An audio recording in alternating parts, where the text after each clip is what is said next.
Hello नमस्कार साथियों, GCP science classes में आपका हार्दिक अभिनंदन है। जैसा कि बेटा हम पढ़ रहे हैं फिजिक्स और केमिस्ट्री को, और हमारे फिजिक्स के अंदर केवल 5-6 चैप्टर बचे हुए हैं, तो उम्मीद कर रहे हैं कि इन 9 चैप्टर से और 14 चैप्टर के बीच जो भी टॉपिक बचे हुए हैं उन सभी टॉपिक को हम 2 लेक्चर के अंदर फाइनल कर लें। जितना भी इंपॉर्टेंट प्रश्न है 2 लेक्चर के अंदर फाइनल कर ले रहे हैं। कहां से क्वेश्चन कितना बनता है, क्या बनता है, जीरो से लेकर और एंड तक हम प्रत्येक प्रश्न को हल कराएंगे। बस आप लोग क्लास को जरूर देखना है और उम्मीद है कि आप लोग लगातार मेहनत कर रहे होंगे। ठीक है, उसके बाद हम न्यूमेरिकल सीरीज 2022 से और 2024 तक के टोटल प्रश्नों को बेटा जितने भी आए हुए हैं, जो करा चुके हैं उनको हम बता दें बेटा, हमने यहां करा दिया है। उसके बाद जो न्यूमेरिकल्स है उन न्यूमेरिकल्स को हमारा टारगेट रहेगा। ठीक है, तो केवल 3 लेक्चर के बाद हम अगले लेक्चर में आ रहे हैं न्यूमेरिकल्स के साथ। ठीक, तो चलते हैं अपने टॉपिक की ओर। तो यहां पर चैप्टर नंबर 8 तक कंप्लीट हो गया था, आज उसी क्लास को आगे लेकर आए हुए हैं। ठीक है, सबसे पहले बेटा आपसे पूछा जाए, भाई बताओ व्यतिकरण किसे कहते हैं। पहली कहानी यह है कि व्यतिकरण किसे कहेंगे, व्यतिकरण किसे कहते हैं। तो आप बोलोगे जब समान आयाम तथा समान आवृत्ति की 2 तरंगे एक ही दिशा में संचरित हो, समान आयाम तथा समान आवृत्ति की 2 तरंगे एक ही दिशा में संचरित हो, तो उनके अध्यारोपण से बनी जो परिणामी तरंग की जो तीव्रता है विभिन्न बिंदुओं पर अधिकतम तथा विभिन्न बिंदुओं पर कैसी होती है, न्यूनतम होती है। यानी कुछ बिंदुओं पर अधिकतम हो जाएगी और कुछ बिंदुओं पर कैसी हो जाएगी, न्यूनतम होगी। और प्रकाश की यही घटना क्या कहलाती है, व्यतिकरण। क्या कहलाएगी, व्यतिकरण। अब व्यतिकरण हमारा 2 प्रकार से होता है, एक होता है संपोषी व्यतिकरण और एक होता है विनाशी व्यतिकरण। संपोषी व्यतिकरण किसे कहेंगे, व्यतिकरण की घटना में जिन बिंदुओं पर, व्यतिकरण की घटना में जिन बिंदुओं पर तरंगें समान कला में मिलती हैं, अर्थात क्या होगा, प्रकाश की तीव्रता कैसी होगी, अधिकतम होगी, तो उसे हम क्या बोलते हैं, संपोषी व्यतिकरण। अब बात करेंगे विनाशी व्यतिकरण की। तो विनाशी व्यतिकरण किसे कहेंगे, तो व्यतिकरण की घटना में जिन बिंदुओं पर तरंगें विपरीत कलाओं में मिलती हैं, अर्थात प्रकाश की तीव्रता न्यूनतम होती है, क्या कहलाएगी, विनाशी व्यतिकरण। क्लियर। तो ये हमारा व्यतिकरण हो गया। तो लिखेंगे जब समान आयाम तथा समान आवृत्ति की 2 तरंगें एक ही दिशा में संचरित होती हैं, तो उनके अध्यारोपण से बनी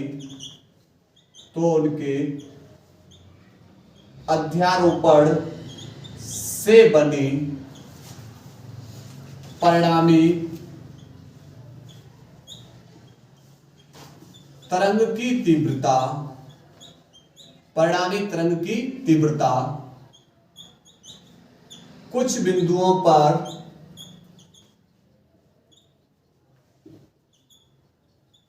अधिकतम तथा कुछ बिंदुओं पर न्यूनतम होती है। प्रकाश की यह घटना क्या कहलाएगी बेटा, व्यतिकरण कहलाती है। क्या कहलाएगी, व्यतिकरण कहलाती है। ठीक है, ये हो गई व्यतिकरण की परिभाषा। अब व्यतिकरण के प्रकार, व्यतिकरण के प्रकार। कितने प्रकार से? 2 प्रकार से। नंबर 1 समपोषी व्यतिकरण। समपोषी व्यतिकरण। तो समपोषी व्यतिकरण में क्या बताया था? समपोषी व्यतिकरण में जब तरंगें कैसी मिलेंगी? समान कला में। तरंगें कैसी मिलेंगी?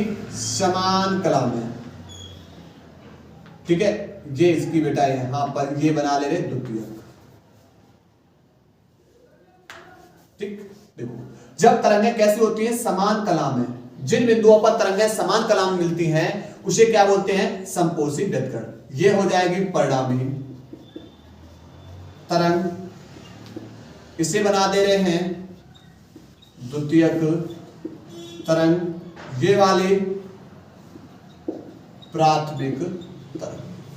ठीक है, तो इसमें लिखेंगे व्यतिकरण की घटना में जिन बिंदुओं पर तरंगें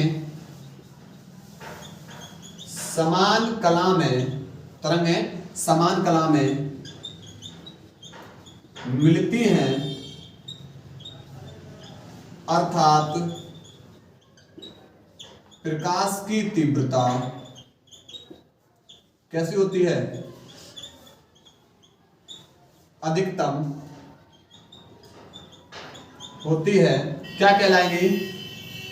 प्रकाश की तीव्रता अधिकतम होती है। व्यतिकरण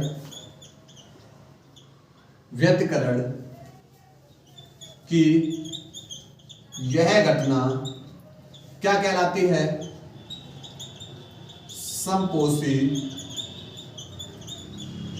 व्यतिकरण कहलाती है।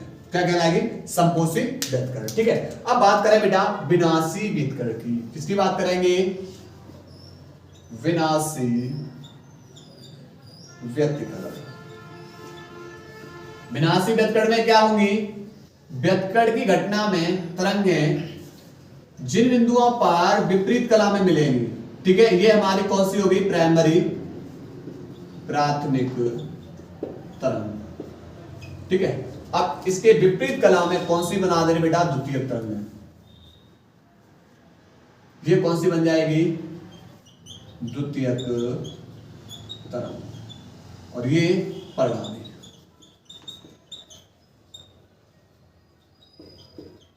ठीक है, तो इसमें परिभाषा लिखेंगे, इसकी परिभाषा लिखेंगे व्यतिकरण की घटना में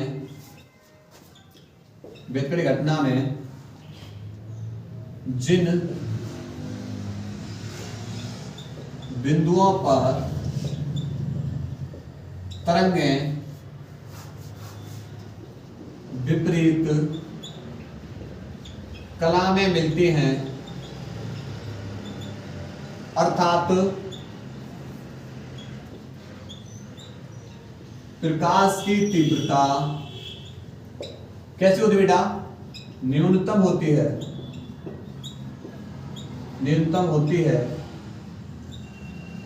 व्यतिकरण की यह घटना क्या कहलाएगी? विनाशी व्यतिकरण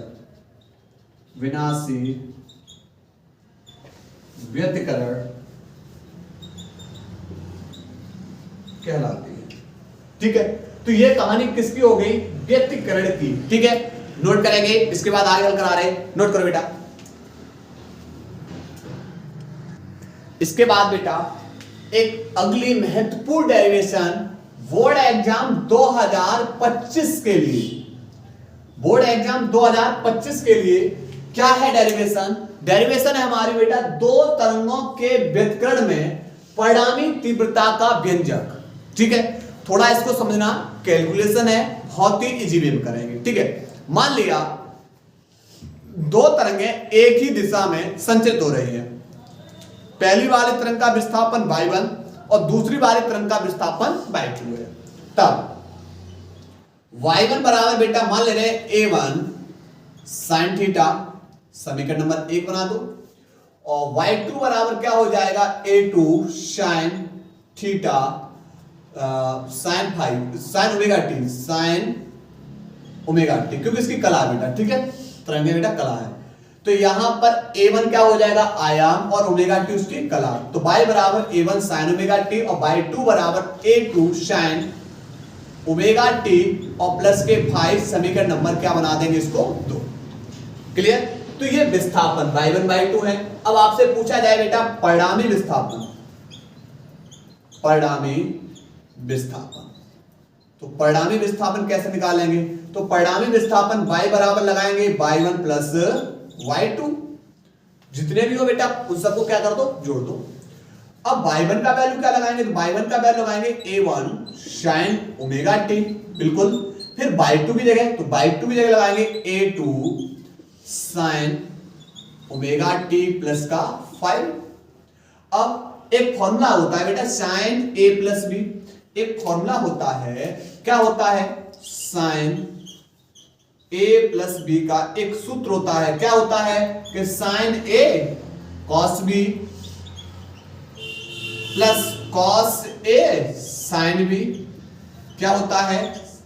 sin a प्लस b का formula sin a cos b plus cos a sin b, ठीक है।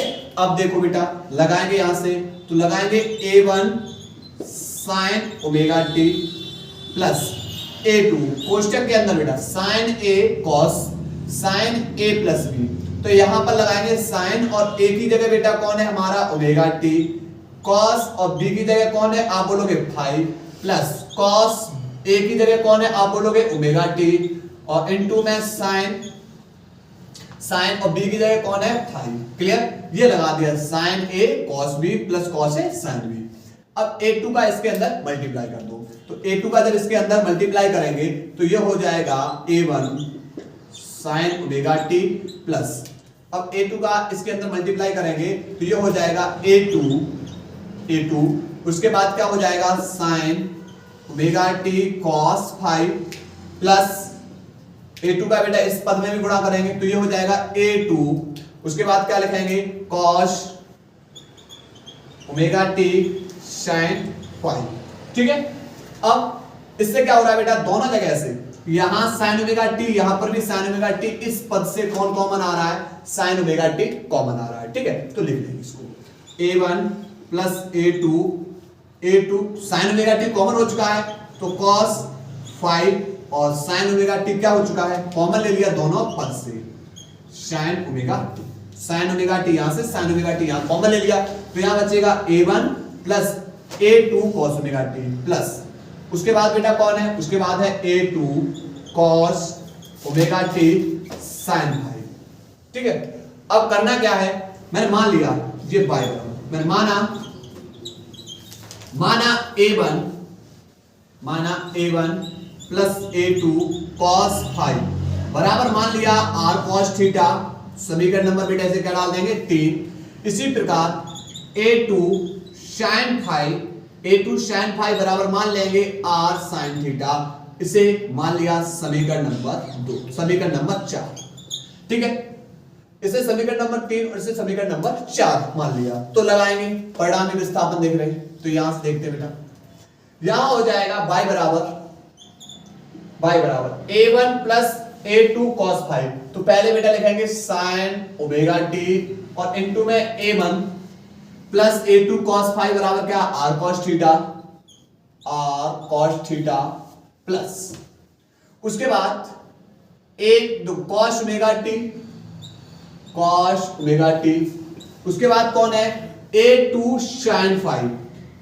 sin 5 बराबर क्या हो जाए बेटा r cos theta, r sin theta क्या हो जाएगा r sin थीटा, ठीक। इनके मान लगा दिए, यहां लगाया r cos थीटा और a2 sin 5 बराबर क्या लगाया r sin थीटा, ठीक है। अब आप बोलोगे कि दोनों जगह से r कॉमन आ रहा है, बिल्कुल आ रहा है भाई, कॉमन ले लीजिए r को कॉमन ले लेंगे तो बचेगा sin omega T cos theta plus cos omega T sin theta, और ये फिर से फॉर्मूला बन जाएगा sin a cos b plus cos a sine V, अर्थात बाई बराबर बन जाएगा आर साइन ओमेगा टी और प्लस में किसके हो जाएगा थीटा के। ये निकाल लिया परिणामी विस्थापन। क्या निकाल लिया? परिणामी विस्थापन। ठीक है, इतनी कहानी क्लियर हुई। अब क्या करना है, समीकरण 3 व 4 का वर्ग करेंगे और वर्ग करके क्या कर देंगे, जोड़ने पर। समीकरण 3 व 4 का वर्ग करेंगे और वर्ग करके जोड़ने पर। ठीक है, लिखेंगे समीकरण 3 व 4 का वर्ग करके जोड़ने पर। समीकरण 3 व 4 का वर्ग करके जोड़ने पर, और जब जोड़ेंगे तो LHS का वर्ग करके जोड़ दो, RHS का वर्ग करके जोड़ देंगे। तो इसकी LHS में A1 plus A2 cos five, A1 plus A2 cos five, इसका वर्ग करो, जोड़ेंगे इसकी LHS में कौन है, A2 sin फाइव का वर्ग बराबर। RHS में कौन है, RHS में R cos थीटा इसका वर्ग प्लस R sin थीटा इसका वर्ग। ठीक, अब देखो यहां से ये बन जाएगा बेटा, ये क्या बन जाएगा, ये कहानी बन जाएगी a प्लस बी का whole square, a plus B का होल स्क्वायर। तो क्या लिखोगे कि आप बोलोगे a1 का स्क्वायर प्लस a2 का square cos square 5 plus 2a1 a2 cos 5, a square plus B square plus 2ab। ठीक है, उसके बाद प्लस a2 का स्क्वायर साइन स्क्वायर 5, फिर बेटा यहां से इसे भी हल करेंगे, r square cos square theta plus r square sine square theta. ठीक, अब इसके बाद इस वाले को इसके पास ले लेंगे, इसे लिख सकते हैं a1 का स्क्वायर प्लस a2 का स्क्वायर cos स्क्वायर 5, फिर बेटा यहां पर ये वाला a2 को a2 के पास लिख सकते हैं, a2 का square sine square 5 plus 2 a1 a2 cos 5। उसके बाद यहां से बेटा दोनों जगह से आप बोलोगे r कॉमन आ रहा है, कौन कॉमन आ रहा है, r स्क्वायर, तो r स्क्वायर कॉमन ले लेंगे तो cos square theta plus sine square theta. तो cos square theta plus sine square theta, बेटा इसका मान कितना होता है, 1। कितना होता है, 1। तो ये तो बेटा मान हो जाएगा 1। तो फिर यहां से होगा a1 का स्क्वायर a2 का स्क्वायर कॉमन, बेटा दोनों जगह से इस पद से a2 का स्क्वायर कॉमन आ जाएगा तो बचेगा cos square 5 plus sine square 5 बराबर, प्लस में बेटा कौन हो जाएगा 2a1 a2 cos 5 बराबर किसके हो जाएगा, r स्क्वायर के, क्योंकि इसका मान कितना हो गया, 1। अच्छा, जब इसका मान cos square theta plus sine square theta equal to कितना होता है, 1, तो बचेगा a1 का स्क्वायर प्लस a2 का square plus 2a1 a2 cos 5 बराबर किसके हो जाएगा, r स्क्वायर के। ठीक है, अर्थात जब स्क्वायर हटाओगे तो अंडर रूट आ जाएगा, तो अंडर रूट में आ जाएगा a1 का स्क्वायर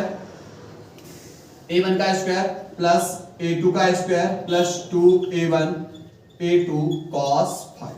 ठीक है, और ये हमारी क्या निकलेगी, ये हमारा निकलेगा परिणामी आयाम, परिणामी आयाम। क्लियर, कौन निकलेगा, परिणामी आयाम।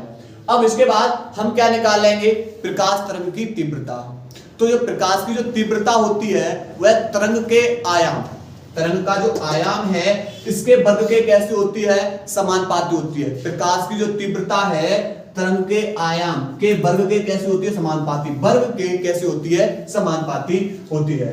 तो लिखेंगे प्रकाश तरंग की तीव्रता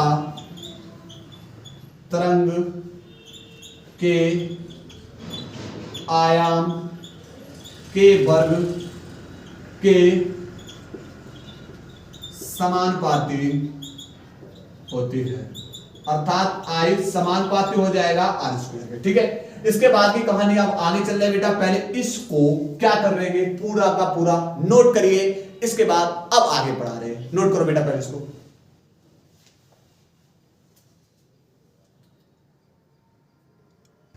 इसके बाद बेटा देखो, अब इसके बाद कहानी यहां से I समानुपाती का चिन्ह हटेगा, बराबर का चिन्ह आएगा, बराबर का चिन्ह आएगा, एक कांस्टेंट आएगा, कांस्टेंट के लेकर r स्क्वायर। आर स्क्वायर का मान ये वाला उठा के लगा दो, आर स्क्वायर का मान ये वाला लगा दो, तो आई बराबर हो जाएगा a1 का स्क्वायर प्लस a2 का square plus 2a1 a2 cos 5। ठीक है, अब करना क्या है बेटा, यहां से, और हाँ ये k है, k को भी साथ रखना है, k को भी किसको रखना है, साथ रखना है, k का इसके अंदर मल्टीप्लाई, तो i बराबर हो जाएगा k a1 का स्क्वायर प्लस k a2 का square plus k 2a1 a2 cos 5। ठीक, अब मैंने माना k a1 का स्क्वायर बराबर मान लिया i1, तो k a2 का स्क्वायर बराबर क्या मान लेंगे, i2। अगर हम k a1 पूछे तो आप बोलोगे इससे स्क्वायर हटाओ, अंडर रूट आ जाएगा, कौन आ जाएगा, अंडर रूट आ जाएगा। अगर मैं पूछे k a2 तो आप बोलोगे स्क्वायर हटाओ, इस पे क्या आ जाएगा, अंडर रूट, क्या आ जाएगा, अंडर रूट। ठीक है, लगाएंगे मान, तो i बराबर हो जाएगा बेटा k a1, और k a1 का स्क्वायर बराबर कौन है, i1 प्लस k a2 का स्क्वायर बराबर क्या है, i2 प्लस 2 कांस्टेंट, तो k a1 बराबर हो जाएगा अंडर रूट में i1, उसके बाद k a2 बराबर हो जाएगा अंडर रूट में i2, उसके बाद cos 5। ठीक है, ये बेटा हमने क्या निकाल लिया इसका, यहां पर परिणामी तरंग, ये क्या निकाल लिया हमने, परिणामी तरंग की तीव्रता। ठीक है, ये परिणामी तरंग की तीव्रता है, यह परिणामी आयाम है, वहां y बराबर निकाला था, वो विस्थापन था। ठीक, आपसे जैसा प्रश्न पूछे वैसा जवाब दे देना है। ठीक है, अगर इसका बेटा कलांतर पूछे तो भाई कलांतर, तो क्या किया था, एक समीकरण था, अब इधर मैं कर दे रहा हूं, एक समीकरण था, एक निकाला था कि r cos थीटा बराबर माना था a1 प्लस a2 cos 5 बराबर माना था r cos थीटा, और यहां पर r sin थीटा बराबर किसके माना था आपने, a2 sin 5 के। ठीक है, और ये समीकरण नंबर बेटा 3 था, ये समीकरण नंबर क्या था, 4। अब करना क्या है, यहां पर cos थीटा बट्टे tan थीटा, यानी समीकरण 3 में क्या कर दो, 4 का भाग देने पर, जब भाग दोगे तो LHS में और RHS में, तो LHS में इसकी कौन है, तो आप बोलोगे LHS में r cos थीटा में भाग करेंगे r sin थीटा का, बराबर, अब इसकी RHS में a1 प्लस a2 cos 5 में भाग करेंगे a2 sin 5 का। ठीक है, अब यहां से कहानी क्या होगी, यहां से कहानी कुछ इस तरीके से होगी, r से r कैंसिल, cos थीटा बट्टे sin थीटा बराबर क्या बन जाएगा, tan थीटा बराबर हो जाएगा यहां से a1 प्लस a2 cos 5 बट्टे a2 sin 5। ठीक है, अब tan को उधर भेजते हैं तो थीटा बराबर हो जाएगा tan inverse a1 plus a2 cos 5 बट्टे a2 sin 5। ठीक है, तो हमें कलांतर निकालना है, तो हम इस तरीके से। ठीक, अब इसके बाद हम संपोषी व्यतकण के लिए और विनाशी व्यतकण के लिए क्या चेक करने वाले हैं, तरंग की तीव्रता। और संपोषी व्यतकण में प्रकाश की तीव्रता कैसी होती है, अधिकतम होती है, अर्थात cos 5 का मान अधिकतम +1। और विनाशी व्यतकण के अंदर प्रकाश की तीव्रता कैसी होती है, न्यूनतम होती है, अर्थात cos 5 का मान जो लेंगे वो न्यूनतम यानी -1। क्लियर, तो इसको करने वाले हैं, पहले नोट करो, यहां तक नोट करिए बेटा, cos थीटा बट्टे sin थीटा होता है, cos थीटा बट्टे जो sin थीटा होता है वह बेटा cot थीटा होता है। कौन होता है, cot थीटा, तो ये cot इनवर्स हो जाएगा, क्या हो जाएगा, cot इनवर्स। क्लियर, अगर हम इसे cot को हम tan में लेकर आए तो ये पलट जाएगा, तो थीटा बराबर हो जाएगा tan इनवर्स a2 sin 5 बट्टे a1 plus a2 cos 5। Clear, यार तो ये बेटा कहानी हो जाएगी। ठीक है, थोड़ी सी मिस्टेक हो गई थी यहां से, क्योंकि यहां पर tan थीटा बराबर क्या होता है, tan थीटा बराबर होता है sin थीटा बट्टे cos थीटा, और tan का उल्टा बेटा कौन होता है, cot। tan का उल्टा कौन होता है, cot होता है। ठीक है, नोट करें, इसको नोट करिए। इसके बाद अब देख रहे हैं बेटा इसकी क्या तीव्रता है, संपोषी व्यतकण के लिए और विनाशी व्यतकण के लिए। फॉर्मूला क्या निकला था, I बराबर I1 plus I2 plus 2 under root में I1 अंडर रूट में I2 cos 5।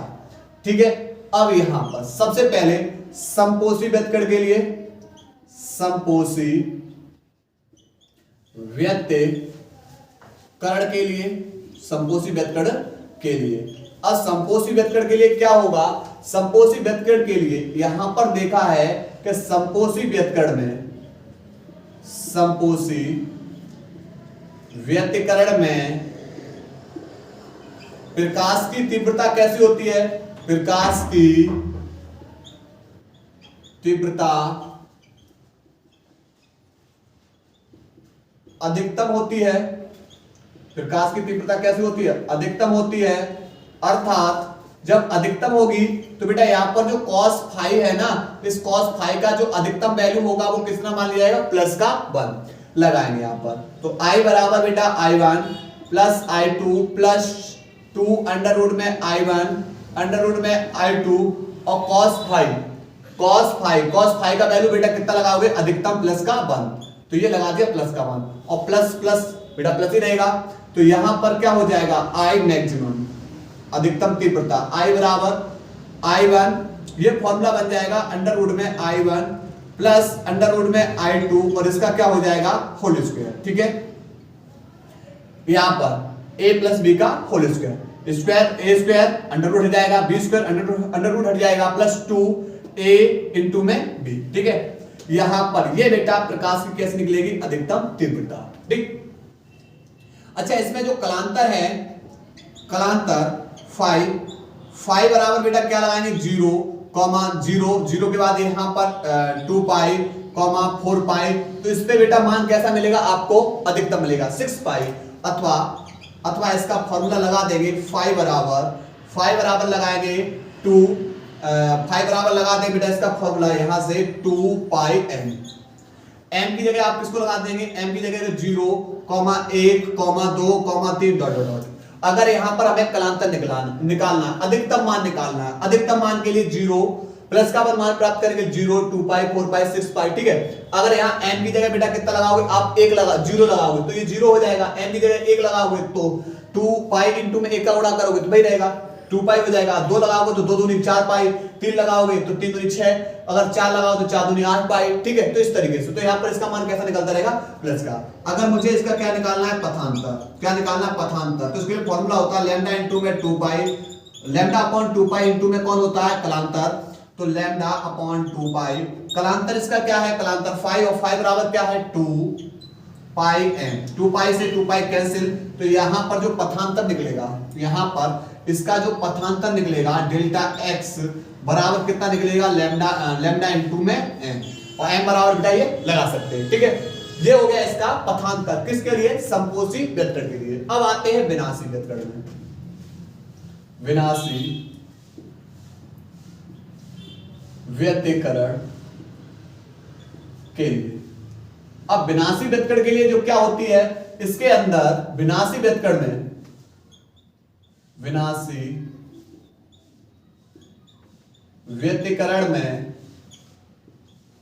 प्रकाश की तीव्रता कैसी होती है? न्यूनतम होती है। प्रकाश की तीव्रता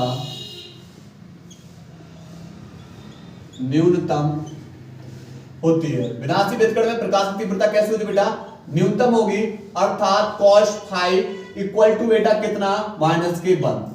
cos फाई इक्वल टू -1, अर्थात फॉर्मूला लगाएंगे I बराबर I1 plus I2 plus 2 under root में I1 अंडर रूट में I2, cos फाई का वैल्यू कितना लगाएंगे? -1। ठीक है, अब यहां पर लगाएंगे बेटा I1 plus I2 plus minus क्या हो जाएगा? -2 अंडर रूट में I1 अंडर रूट में I2, और ये फॉर्मूला किसका बन जाएगा? ये बन जाएगा अंडर रूट में I1 माइनस अंडर रूट में I2 का होल स्क्वायर। और ये यहाँ पर प्रकाश की जो तीव्रता मिलेगी वो कैसी मिलेगी? विनाशी व्यतिकरण के अंदर न्यूनतम। ठीक है, अब यहाँ पर फाई बराबर क्या लगा सकते हैं? न्यूनतम मान प्राप्त करने के लिए फाई बराबर आप लगा सकते हो यहाँ पर पाई, 3 पाई, 4, 5 पाई। क्लियर? अथवा इसका सीधा फॉर्मूला क्या मिलेगा? फाई बराबर कलांतर, यानी सीधा लिख सकते हैं कलांतर फाई बराबर कलांतर फाई बराबर क्या लगाना है 2m माइनस के 1 और इनटू में पाई। अगर यहाँ m की जगह 1 लगाओगे, m की जगह कितना लगाओगे 1, तो 2 एकम 2 में से 1 गया, 1 बचेगा तो यहाँ 1 पाई मिलेगा। अगर यहाँ आपने 2 लगा लिया, 2 दूनी 4 में से 1 गया 3 पाई मिलेगा। अगर यहाँ 3 लगा दिया तो 3 दूनी 6 में से 1 गया तो कितना मिलेगा आपको 5। ठीक है, तो m बराबर क्या लगाओगे 1 2 3 4 डॉट डॉट डॉट। ठीक है, यहाँ पर इसी प्रकार हम क्या निकाल सकते हैं इसका पथांतर, क्या निकाल सकते हैं पथांतर। पथांतर बराबर क्या होता है लैम्डा, पथांतर बराबर लैम्डा अपॉन 2 पाई इनटू में क्या होता है कलांतर। ठीक है, तो लैम्डा अपॉन 2 पाई, कलांतर बेटा इसका क्या है, तो कलांतर आप बोलोगे 2m माइनस के 1 और इनटू में क्या होता है पाई, पाई से पाई कैंसिल, तो यहाँ पर जो पथांतर बनेगा 2m माइनस के 1 लैम्डा अपॉन कौन हो जाएगा 2, ये इसका क्या हो जाएगा पथांतर। ठीक है, तो ये इसके लिए विनाशी ध्यान रखना, ये फॉर्मूले बहुत आवश्यकता है हमें। फ्रिंज की चौड़ाई पढ़ेंगे तो उनमें ये आवश्यकता होगी, विवर्तन पढ़ोगे इसमें ये आवश्यकता होगी। दोनों डेरिवेशन आपके लिए बहुत ही महत्वपूर्ण है। ठीक है, चिंता ना करिए। तो आपको अगर क्या निकालना, समपोषी व्यतिकरण में पथांतर ये होता है, विनाशी व्यतिकरण में पथांतर ये होता है। ठीक है, इनके कलांतर भी ध्यान रखना, कभी कभार सवाल कलांतर से भी बन जाते हैं। ठीक है, नोट करिए। इसके बाद आए करा रहे, नोट करो बेटा। इसके बाद बेटा अब आप पढ़ने वाले हैं वेरी वेरी इंपॉर्टेंट क्वेश्चंस जो आपको बोर्ड एग्जाम में बहुत बार देखने के लिए मिला है। प्रकाश वैद्युत उत्सर्जन अथवा प्रकाश वैद्युत प्रवाह। क्या है प्रकाश वैद्युत प्रवाह? जब निश्चित आवृत्ति या इससे अधिक आवृत्ति का प्रकाश धातु की सतह पर हम आपतित कराते हैं तो वह क्या करती है, तो उससे धातु पृष्ठ से इलेक्ट्रॉन उत्सर्जित होने लगते हैं और यही घटना क्या कहलाती है, प्रकाश वैद्युत प्रवाह। तो हम क्या करेंगे, मान लिया कि एक निश्चित आवृत्ति या उससे उच्च आवृत्ति का प्रकाश हम इस मान लीजिए धातु सतह है, इस पर हम जब आपतित कराएंगे तो इससे कौन उत्सर्जित होना शुरू हो जाएंगे, इलेक्ट्रॉन उत्सर्जित होना शुरू हो जाएंगे और यही घटना क्या कहलाएगी, यही घटना प्रकाश वैद्युत उत्सर्जन या प्रकाश वैद्युत प्रवाह कहलाती है। तो क्या लिखेंगे, जब निश्चित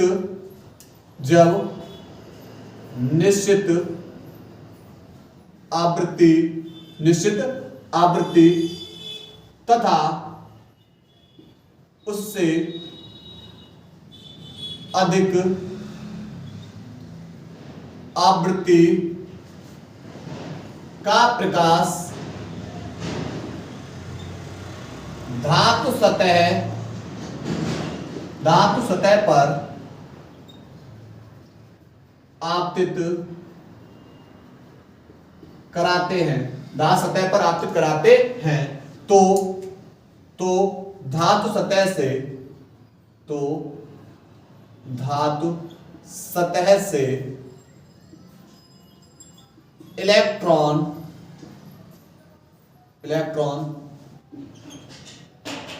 उत्सर्जित होने लगते हैं, यह घटना क्या कहलाती है, प्रकाश वैद्युत प्रभाव कहलाती है, प्रकाश वैद्युत प्रभाव कहलाती है। क्लियर? ये होगी प्रकाश वैद्युत उत्सर्जन की परिभाषा, बोर्ड एग्जाम में बहुत बार पूछी है। उसके बाद एक और परिभाषा है देहली आवृत्ति।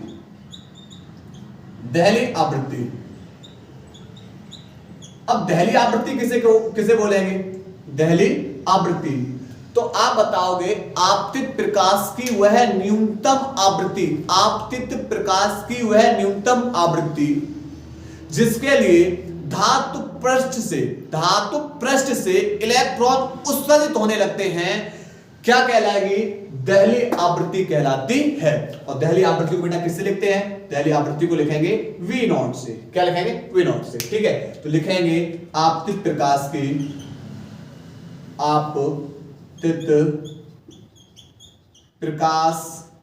की वह न्यूनतम आवृत्ति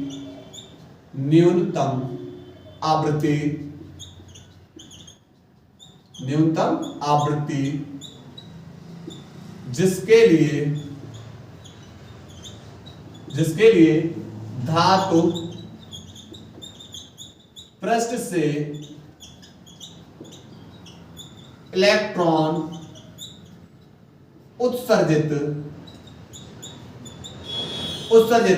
होने लगते हैं। इलेक्ट्रॉन उत्सर्जित होने लगते हैं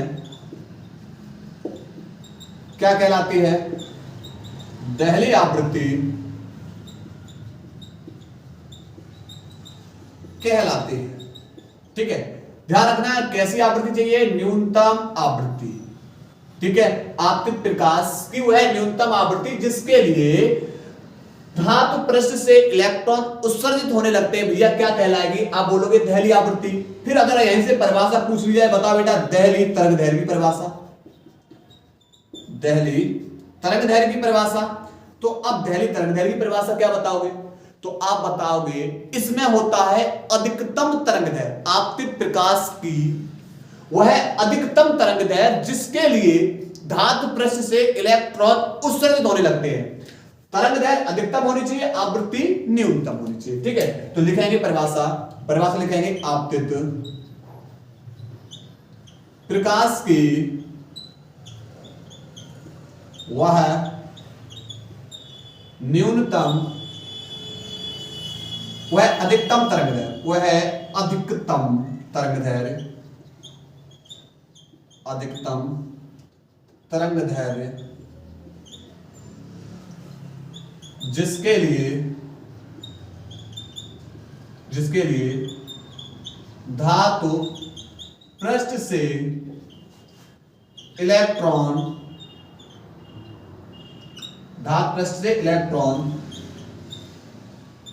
उत्सर्जित होने लगते हैं क्या कहलाएगी? देहली तरंगदैर्घ्य कहलाती है। और इसे कैसे लिखते हैं बेटा? इसे लैम्डा नॉट से। ठीक है, नोट करिए, इसके बाद आगे परिभाषा करा रहा हूं, नोट करिए। इसके बाद बेटा अब हम पढ़ने वाले हैं कार्यफलन को, क्योंकि आपकी जितनी भी छोटी मोटी डेरिवेशन है, जो भी क्वेश्चंस भर रहे हैं संभावित, मैंने बोला कि 2 से 3 वीडियो के अंदर फाइनल कर लिए जाएंगे। ठीक है, चिंता ना करिए। अब आपसे पूछा गया है कार्यफलन। कार्यफलन क्या है? धातु पृष्ठ से इलेक्ट्रॉनों को बाहर निकालने के लिए आवश्यक न्यूनतम ऊर्जा को क्या कहते हैं? कार्यफलन कहते हैं। देखेंगे परिभाषा लिखेंगे धातु पृष्ठ से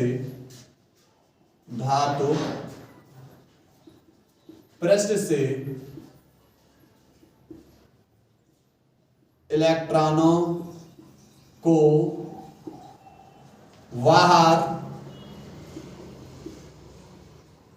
बाहर निकालने के लिए आवश्यक न्यूनतम ऊर्जा को कार्यफलन कहते हैं।